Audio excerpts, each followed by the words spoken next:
Hello बच्चों, मेरा नाम है अमन सुमन और स्वागत है आपका हमारे खूबसूरत से चैनल पर। आज हम करने वाले हैं आपकी कक्षा 10वीं में बार बार पूछे जाने वाला प्रश्न, सिद्ध करें √2 एक अपरिमेय संख्या है। आपकी बोर्ड परीक्षा में ये सवाल बार बार पूछा जाता है, बस यहाँ पर संख्या चेंज हो जाती है। कभी √2 है, कभी √3 है, कभी √5 आ जाता है, लेकिन सवाल यही रहता है। अपन को सिद्ध करना है कि √2 एक अपरिमेय संख्या है। तो √2 अपरिमेय संख्या है, इसको सिद्ध करने के लिए अपन सबसे पहले मान लेंगे कि √2 एक परिमेय संख्या है। देखो कैसे करेंगे इसको सोल्व। माना √2 एक परिमेय संख्या है, इसको लिख देंगे यहाँ पर। इसके बाद लेट √2 इक्वल a/b। परिमेय संख्या को अपन a/b के रूप में लिख सकते हैं, तो अपन √2 को परिमेय संख्या मान लिया तो इसको भी a/b के रूप में लिख सकते हैं अपन यहाँ पर। और यहाँ पर b है जो 0 के बराबर नहीं रहेगा।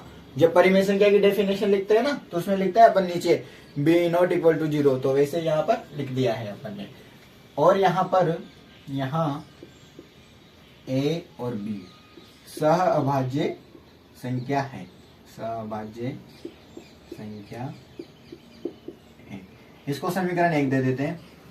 और यहाँ पर अपन ये भी माना है कि a और b जो है वो सहअभाज्य संख्या है, मतलब ये किसी भी संख्या से कटेगी नहीं, इनका कोई भी निश्चित गुणनखंड नहीं है। अब इसके बाद समीकरण 1 से अपन यहाँ पर b को इससे मल्टीप्लाई कर देंगे, तो यहाँ हो जाएगा नाउ b √2 इक्वल a हो जाएगा। अब अपन यहाँ पर इसका रूट हटाने के लिए इसका स्क्वायर कर लेते हैं, तो यहाँ पे लिखेंगे वर्ग करने पर ये हो जाएगा b² इंटू 2 बराबर a²। अब यहाँ पर अपन b² की वैल्यू निकालेंगे तो ये जाएगा a²/2। यहाँ पर देखो a² को 2 डिवाइड कर रहा है, a² को 2 यहाँ पर विभाजित कर रहा है, और 2 a² को विभाजित कर रहा है, इसका मतलब है a को भी विभाजित करेगा। तो यहाँ पर लिख देंगे अपन, यहाँ 2 a² को विभाजित करता है, अतः a को भी विभाजित करेगा।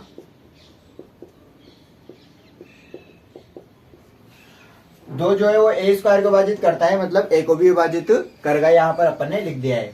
अब a को विभाजित करता है, 2 a को विभाजित करता है, मतलब a बराबर अपन 2c मान सकते हैं। यहाँ पर c कोई भी संख्या हो सकती है, a 2 का मल्टीपल है, क्योंकि 2 क्या कर रहा है यहाँ पर विभाजित कर रहा है ना, तो इसलिए 2c मान लिया अपन ने। यहाँ पर इसको दे देते हैं अपन यहाँ पर समीकरण 2, और इसको दे देते हैं समीकरण 3। यहाँ पर लिख देंगे अपन लेट, अपन ने माना है ये, ठीक है। अब समीकरण 3 से क्या करेंगे, मान समीकरण 2 में रखेंगे, तो यहाँ पे लिखते हैं अपन वापिस से समीकरण 2 से। समीकरण 2 में क्या करेंगे अपन, यहाँ पे लिखा हुआ है b √2 इक्वल a, तो a की जगह लिख देंगे अपन यहाँ पर 2c। अब वापिस से यहाँ पे इसका रूट हटाने के लिए वर्ग कर लेंगे इसका, तो वर्ग करने पर ये हो जाएगा b² इंटू 2 इक्वल 2 का स्क्वायर हो जाएगा यहाँ पर 4, और ये हो जाएगा इंटू c। अगर यहां से अपन c की वैल्यू निकालें तो ये जाएगा b² इंटू 2/4 इक्वल c, तो यहां से हो जाएगा c इक्वल b²/2।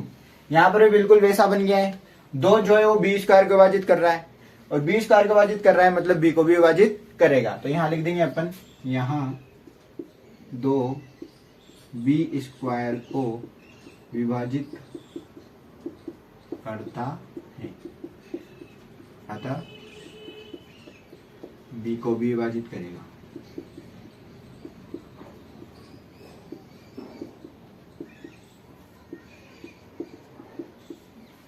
अब 2 जो है वो b² को विभाजित करता है, मतलब b को भी विभाजित करेगा, जो कि विरोधाभास है। कैसे?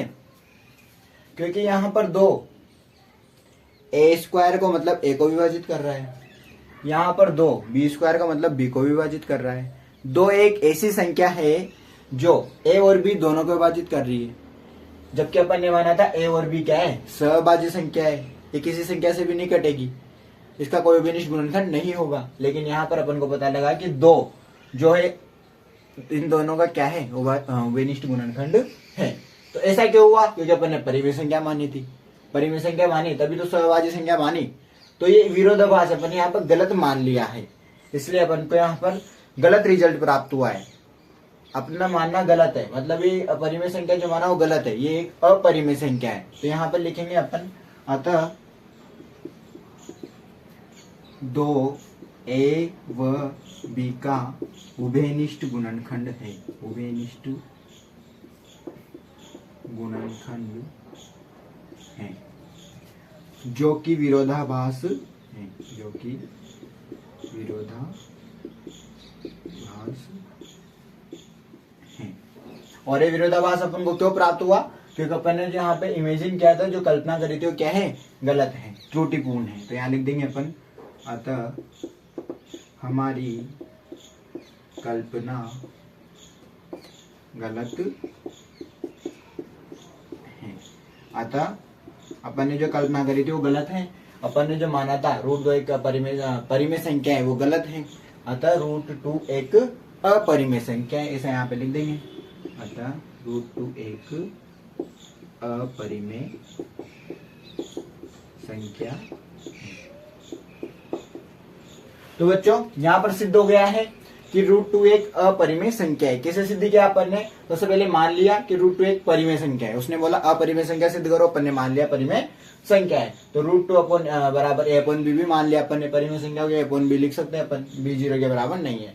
और साथ में a और b क्या है, सहभाज्य संख्या है, मतलब इनका कोई भी निष्ठ गुणनखंड नहीं है, ऐसा अपन ने यहाँ पर मान लिया है। उसके बाद अपन ने यहाँ पर b √2 इक्वल a, यहाँ से आ गया a, b को इससे मल्टीप्लाई किया तो बराबर में a आ गया, इसको समीकरण 1, इसको समीकरण 2 दे दिया अपन ने यहाँ पर। अब वर्ग करने पर, इसका वर्ग कर रहे हैं रूट हटाने के लिए, तो b² × 2 हो गया यहाँ पर, बराबर ही b² बराबर आ गया a²/2। अब a² को विभाजित कर रहा है, जो 2 है वो a² को विभाजित करता है, अतः a को भी विभाजित करेगा। फिर अपन यहाँ पर a बराबर 2c मान लिया, जिसको समीकरण नंबर 3 दे दिया। अब समीकरण 2 में यहाँ से अपन मान रख रहे हैं, a बराबर 2c रख देंगे और यहाँ पे लिख दिया अपन ने। फिर रूट हटाने के लिए वर्ग कर दिया, वर्ग किया तो यहाँ पे आया कि जो b² है उसके अपॉन में 2 आ गया। अब 2 जो है वो b² को विभाजित कर रहा है, 2 जो है वो b² को विभाजित कर रहा है, अतः b को भी विभाजित करेगा। अतः जो 2 है, जो 2 है वो a और b दोनों का विनिष्ठ गुणनखंड है, मतलब दोनों को विभाजित कर रहा है, a और b दोनों को विभाजित कर रहा है, जो कि क्या है, विरोधाभास है। क्योंकि तो सहभाज्य संख्या है, किसी भी संख्या से नहीं कटेगी, लेकिन यहाँ पता लगा कि ये 2 से कट रही है, तो ये विरोधाभास है। विरोधाभास इसलिए प्राप्त हुआ क्योंकि अपन यहाँ पे गलत मान लिया था कि ये क्या है, परिमेय संख्या है। तो अतः √2 एक अपरिमेय संख्या है, ऐसा यहाँ पर सिद्ध हो गया है बच्चों। ये क्वेश्चन आपके बोर्ड परीक्षा में बार बार पूछा जाता है, बस यहाँ पे संख्या चेंज हो जाती है, √3 आ जाता है, √5 आ जाता है। आई होप आपको समझ में आया होगा। अगर आपको समझ में आया है तो वीडियो को जरूर लाइक करें और चैनल को सब्सक्राइब करें।